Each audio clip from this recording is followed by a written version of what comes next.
pertanyaan dari presentasi kami tadi. Kita akan menjawab pertanyaan kelompok 2, yaitu apa saja reseptor penerima cahaya pada tumbuhan. Yang akan dijawab oleh teman saya.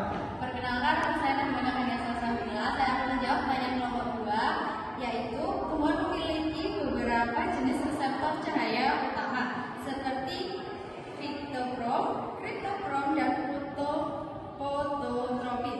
Cryptokrom merespon cahaya merah dan jauh merah, mengatur proses seperti pembuangan dan pertumbuhan.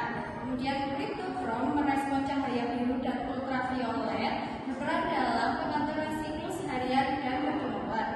Sementara itu, fototropin juga merespon cahaya biru, khususnya untuk mengatur fototropisme, yaitu pertumbuhan tanaman menuju sumber cahaya. Ketiga reseptor ini memungkinkan tumbuhan untuk menyesuaikan pertumbuhannya dengan kondisi cahaya di sekitarnya. Lanjut ke pertanyaan kelompok 3, yaitu bagaimana tanaman fotoprisme menyesuaikan respon fotorisme pada kondisi cahaya rendah atau intensitas cahaya tinggi.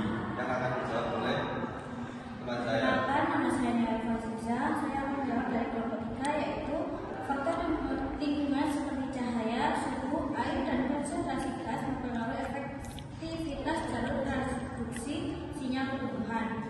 Cahaya mengatur hormon pertumbuhan, suhu ekstrim memicu protein pelindung, kekurangan air mengikat hormon ABA untuk menutup stomata, dan konsentrasi CO2 memengaruhi fotosintesis. Demikian, jalur sinyal ini memungkinkan tumbuhan beradaptasi dengan kondisi lingkungan. Selanjutnya pertanyaan dari kelompok 4, yaitu apa saja faktor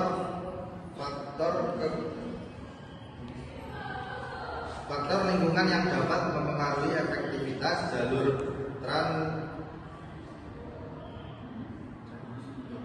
transduksi sinyal dan bagaimana cara tumbuhan meningkat efektivitas. Yang akan dijawab oleh teman saya. Perkenalkan, nama saya Aisyah Nusabila. Jawabannya adalah faktor lingkungan seperti cahaya, suhu, ketersediaan air, dan nutrisi dapat mempengaruhi efektivitas jalur transduksi sinyal pada tumbuhan. Untuk meningkatkan efektivitasnya, tumbuhan dapat mengatur ekspresi gen, meningkatkan jumlah reseptor, dan memodifikasi aktivitas enzim atau pembentukan molekul sinyal sekunder, sehingga respon terhadap perubahan lingkungan menjadi lebih optimal. Untuk pertanyaan selanjutnya dari kelompok 5, yaitu apa yang terjadi setelah hormon meningkat ketika hormon mengikat reseptor pada permukaan sel. Yang akan dijawab oleh teman saya. Perkenalkan, nama saya Nazifa Febri Azra Purnama. Saya akan menjawab pertanyaan dari kelompok 5. Setelah hormon mengikat reseptor pada permukaan sel, terjadi perubahan konformasi pada reseptor yang mengaktifkan protein atau enzim di dalam sel. Ini menghasilkan sinyal sekunder seperti kem atau kalsium yang memicu perubahan aktivitas sel, termasuk ekspresi gen dan modifikasi protein untuk menghasilkan respon fisiologis pada tanaman. Yang terakhir pertanyaan dari kelompok 6, apa peran second messenger dalam mengubah sinyal ekstraseluler menjadi respon intraseluler, dan bagaimana mekanisme ini dapat berbeda antar jenis sel? Yang akan dijawab oleh teman saya. Perkenalkan, nama saya Azamaya Zara. Sinyal kimia yang dikeluarkan tanaman saat diserang herbivora dapat memberi peringatan kepada tanaman lain untuk meningkatkan ketahanan, sehingga tanaman yang responsif lebih dominan.